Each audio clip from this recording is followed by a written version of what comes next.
And the church are those who come and support the church with their presence, with their tithe and offerings, are always the afatra nytorin'ny mpaminany William Marion Branham mitondra lohateny hoe ny fametrahana ny diakona ny 20 Jolay 1790 tao amin'ny Branham Tabernacle, Jeffersonville, Indiana, USA.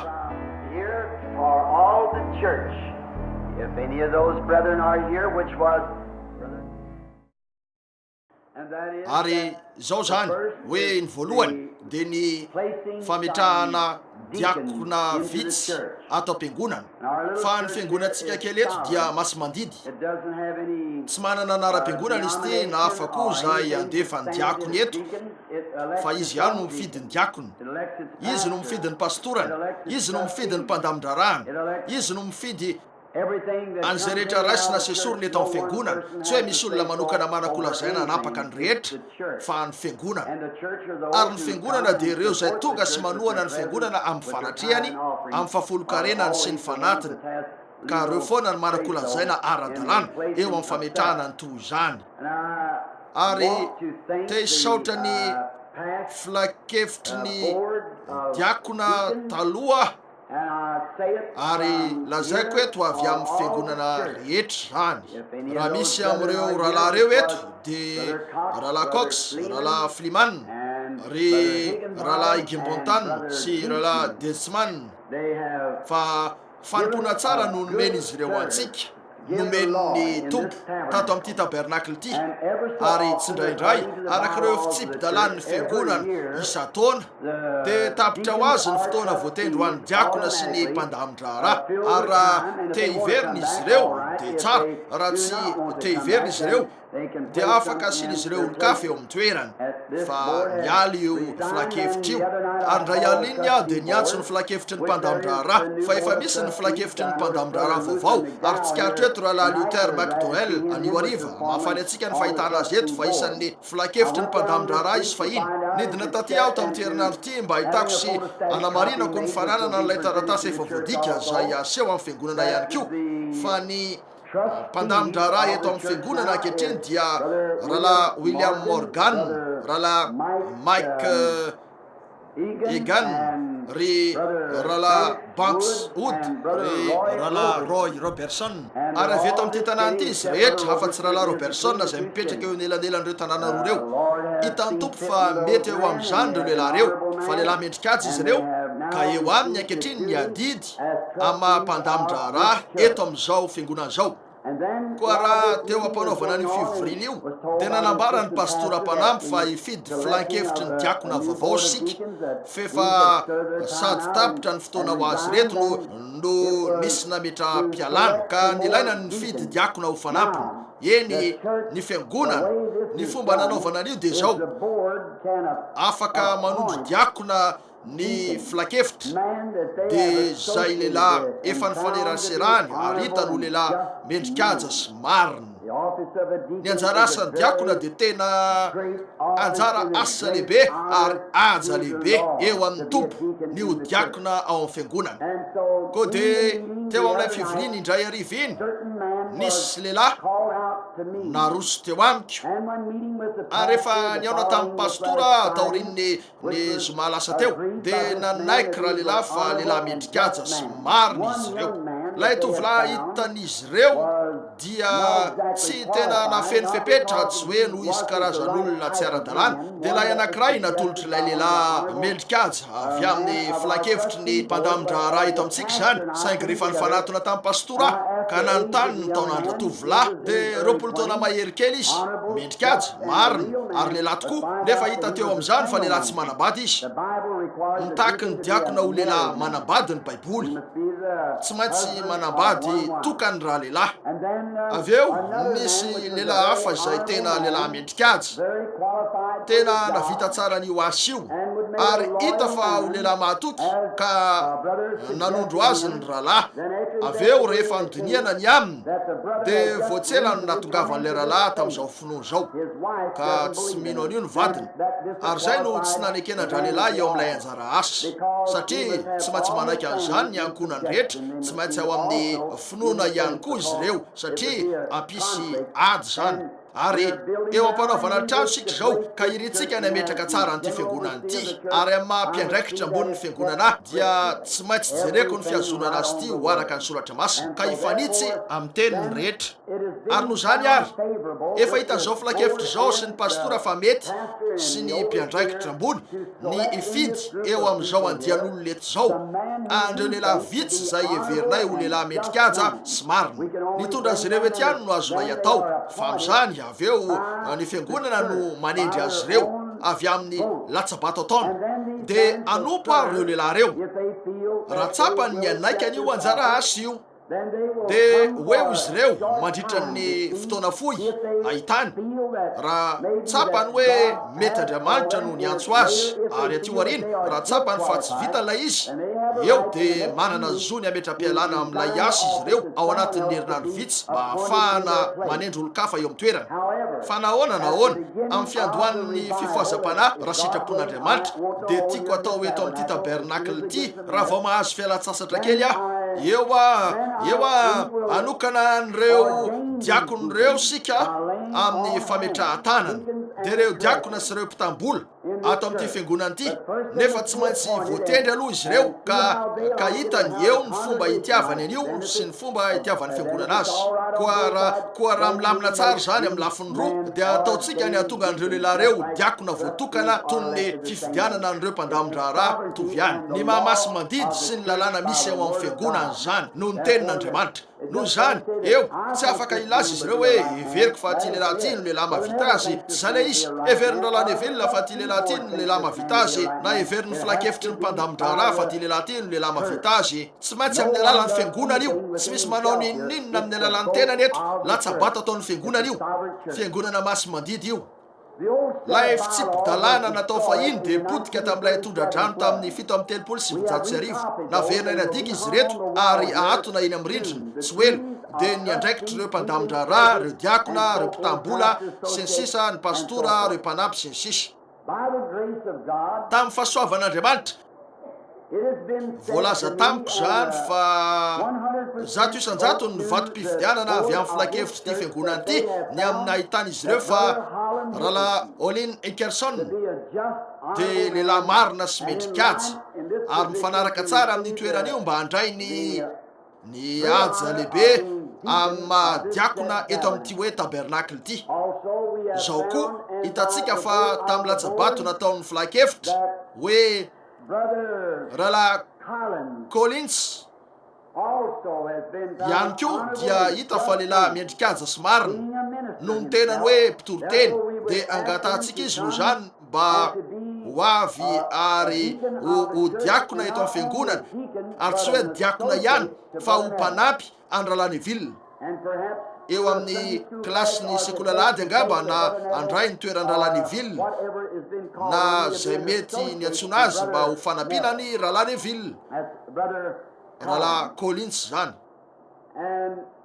ary eo koa hitan'ny fiangonana nakasitrahany fa rahalahy Tony Isabel lehilahy mendrikaja sy marina dia nahita sitraka teo anatrihan'ny filakevitry ny mpandamin-draharaha sy ny pastora mba angatakany andray ny anjara asan'ny diakona eto amin'ity hoe tabernakle ity dia nanontaniana ihany koa ka hita ho lehilahy mendrikaja eto anivontsika tsy ireo ihany akory lehilahy mendrikaja eny fa ireo fotsiny no nisongan'ny filakevitra dia rahalahy Taylor avy any Henryville na Memphis inoko fa zany Memphis Indiana efa naharitra ihany niarahany tamintsika ka nanaovany ny asana mpandamina na zay nataony teo efa nahita sitraka tamin'ny fiangonana izy na ny filakevitra sy ny pastora ny amin'ny anekeny an'lay anjara asa lehibe amin'ny diakona eto amin'ity hoe tabernakle ity ary nanontaniana ihany koa ny vinantolany rahalahy Mike Egan rahalahy Bob Arnett zay nisongan'ny filakevitra sy ny pastora ny amin'ny anekeny ny anjara asa mahampitambola eto amin'ity hoe tabernakle ity fa asa mendrikady zany ka mitaky fahamarinana sy ady ny fanaovana an'izao dia everiko rahalahiko ny nanendrenanareo avy eto dia tokony aja lehibe ho anareo zany, ary tsy zany ihany fa misy zavatra atao eo. Amin'izao fotoana izao aho dia amelana Laneville mpiara-miasa amintsika amaky ny fepetra takiana amin'ny diakona ry Laneville raha ho vakianao avy amin'ny ten'Andriamanitra ary zany. Timoty 2:3 hatramin'ny avy amin'ny 8 hatramin'ny 12. Ny diakona koa toy zany ihany, ho maotina, tsy miroteny, tsy tia divay be, tsy tia arena maloto, mitandrina tsara ny zava-miafina ny amin'ny finoana amin'ny fieritreretana madio. Ary aoka za toetra ireo aloha dia vao anao ny asan'ny diakona izy raha tsy manan-tsiny. Ny vehivavy koa toy zany ihany, maotona, tsy mpanendrikendrika, mahony tena, mahatoky amin'ny zavatra rehetra. Aoka ny diakona samy anambady tokana sady anapaka tsara ny zanany sy ny ankonany. Fa zay fa mahavatra tsara ny asan'ny diakona dia mahazo toerana tsara ho an'ny tenany sy fasahiana be amin'ny finoana zay ao amin'ny Kristy Jesosy. Amen. Tiako amin'izao fotoana izao ny angataka an'ireo rahalahy natson'ireo raha androso fotsiny eto amin'ny lampiazo izy ireo vetivety. Ary raha manondrika alohantsika hivavaka vetivety sika dia tiako izy ireo fa fantatry ny fiangonana izao zavatra izao hoe fifidianana ny filakevitry ny diakonareo sy ny mpitambolanareo zao. Tompo Jesosy eo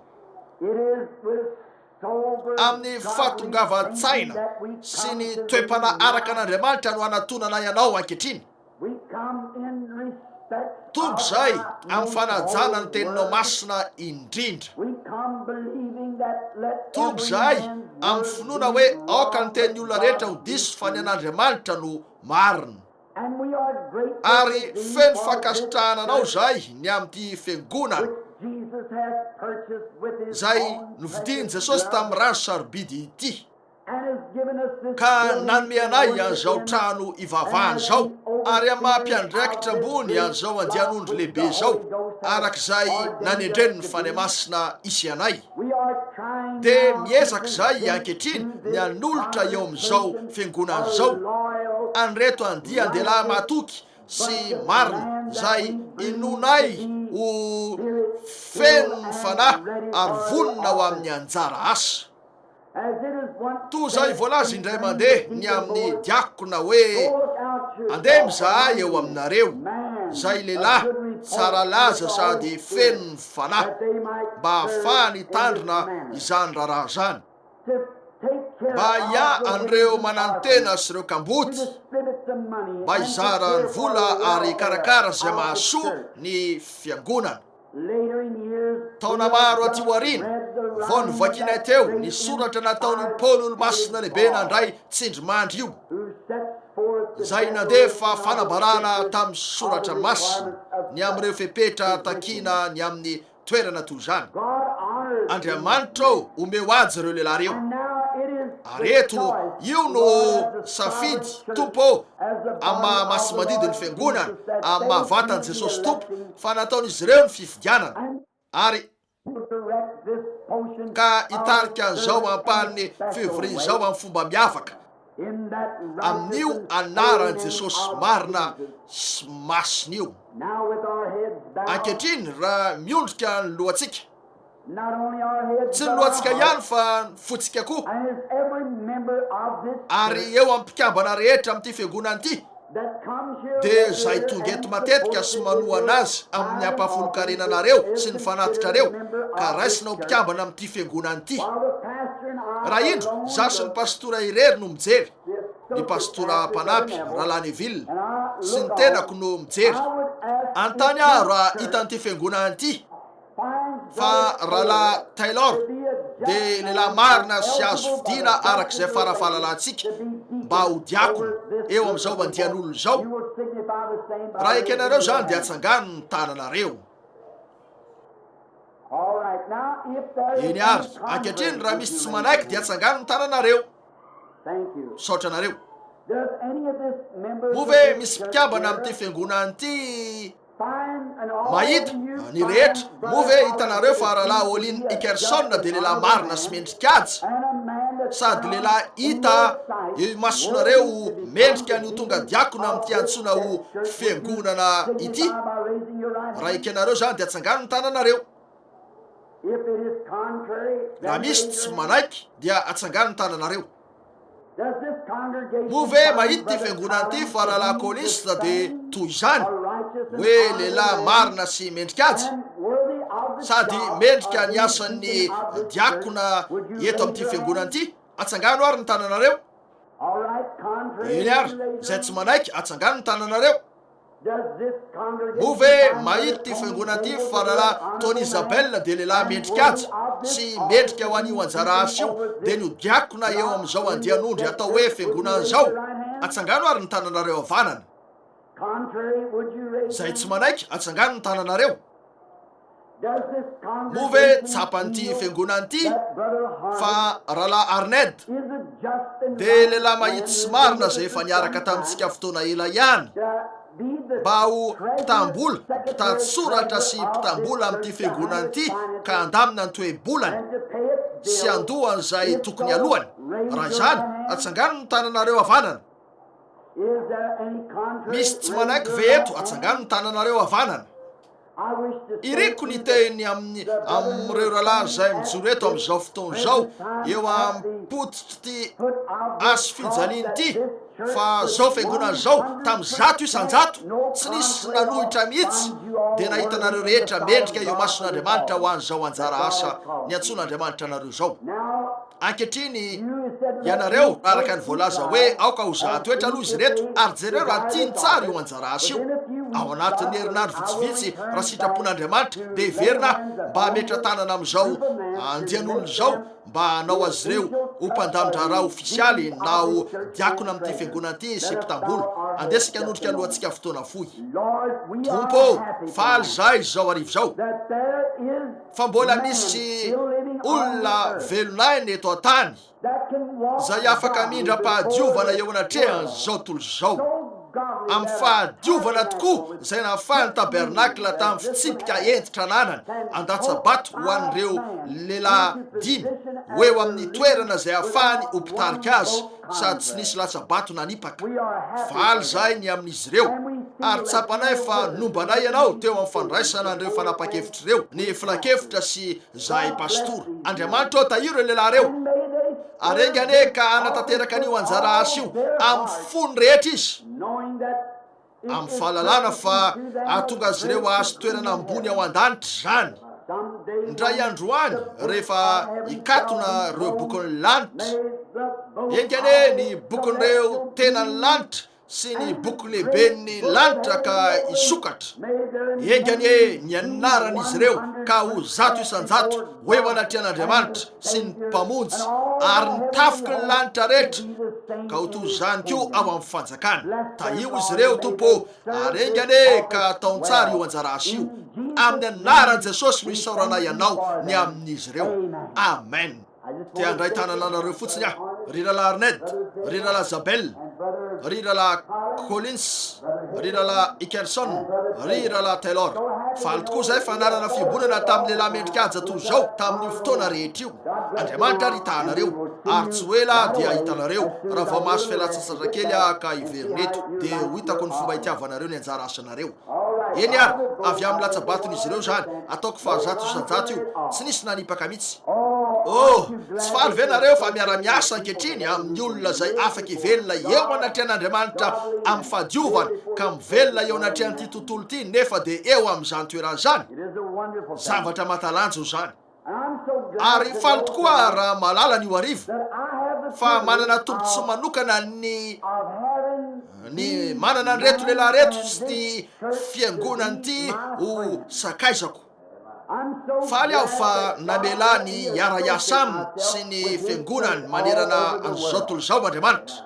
Oh, sady amavona no laviny no atao resaka izy ireo ary araka ny voalazako tamin'ny maraina teo amin'ilay hafatro hoe angamba mpangaroary fotaka fotsiny. Zay ny fomba fahitana zao tontolo zao azy ireo hoe andiana fanatika fa Andriamanitra kosa mijery azy ireo ho toy ny zanany. Tena faly any amin'izany. mety tsy hainy ambaranareo hoe firy kilometatra ny alavitry ny volana, mety tsy hainy ambaranareo ny momba ny rafitra rehetra misy manodidina ny masoandro sy ny fidinan'izany. Saiky misy zavatra iray fatany ny ora naterahany indray. Faly tokoa any amin'izy ireo. Ary toa ilay fanoharana kely nandraisako leso zay ampifandraisiko anio hariva amin'ireo zanako vavy kely roa, mba tonga an'izany ho mazava tsara amintsika, mba tonga an'izany ho azontsika tsapaitanana, ka ho azonareo ny dikany. Indray maraina niarina avy tao am-pandriana manan-janaka vavy kely roa, anisan'izany Rebeka ary ny anankiray de Sara, ary zazavavy kely ny dadany izy ireo. Ary manana zazalahy kely Joseph. Fa niverina avy tany Chattanooga ny tenako ndray hariva, avy nanao fivoriana fony teo tamin'io fitoriana faran'io, ary tao amin'ny fiara niaraka tamin'ilay zanako lamatoa Billy. Ny vadiny Smeda dia tao anaty fiara, reo zazavavy koa. Ary raha tena ampandehanana zay tsy nisy ny lobava nandritra ny nanivatsivanay andihan-trano maromaro, ary somary namely mafy ny olona ihany aho tamin'io hariva io mikasika ny fomba fiainan'izy ireo. Tsy nisy ny teny na inona na inona, fa Josefa kely ny tonga teo sady nametraka ny tanany teo amin'ny soroka. De ozy, ry dada, tena nitoro-mafy ianao an'io hariva. Fa tamin'io marain'io raha niala teo aho ka niakatra keo amin'ny arabe fahavalo sy fahafolo ny penina sy ny fahafolo zay misy, de tsy nisy ny teny na inona na inona ny vadiko sy reo zazavavy roa. Fa Josefa kely no niazona ny soroko, nanao hoe, ry dada, tena zoadoka fa tiako nitoro teny tamin'ny marainy iny. Ozy, oya, misy anankiray ty mihaino azy any de zanako lahy. Fa lay nitantaraitsika kely teo, ny foany maraina nipetraka tao amin'ny efitrano. Beky kely no tonga niazakazaka avy any ary nilaza nitaingina teo amin'ny fiako izy ary nofininy fa zazavavy kely ny dadany izy io. Ary namina izy, de nitsambikina niala teo am-pandrisy raha kely tamin'ilay akanjo mandriny kely mba ho andeha atao hoe izy avy eo ny tonga niazakazaka. Izy lay somary maintimainty maso, ho iary Beky kely. Oh, ry Sara, tsy ilainao intsony ny aketo, satria efa azoko avokoa dada. Ay avokoa dada. Ary Sara kely niova ny mono nangano hoany reo masony kely maintimainty, nanao fietsika toy zao ary nibataiko nivoaka ny lohaliko ray. De tonga izy ary nitaingina teo. Lava fe kokoa Beky ka de nahatratra ny tany. Sara kely niantona ka de napetrako nanodidina Sara ny tanako. Nijereny Sara kely Beky ary hoy izy, ry Beky, mety azonao avokoa dada, fa za kosa azony dada manontolo. Ary ataoko fa toy zany koa ny eto, mety tsy malala ny amin'ny teolojia rehetra sy ny teny grika lehibe rehetra sika, mety tsy malala zany zao mandian'olo zao, nefa de misy zavatra iray azo antoko, hinoko fefa azony Jesosy ny amintsika rehetra. Amen. Eny ary, ry rahalahy Neville.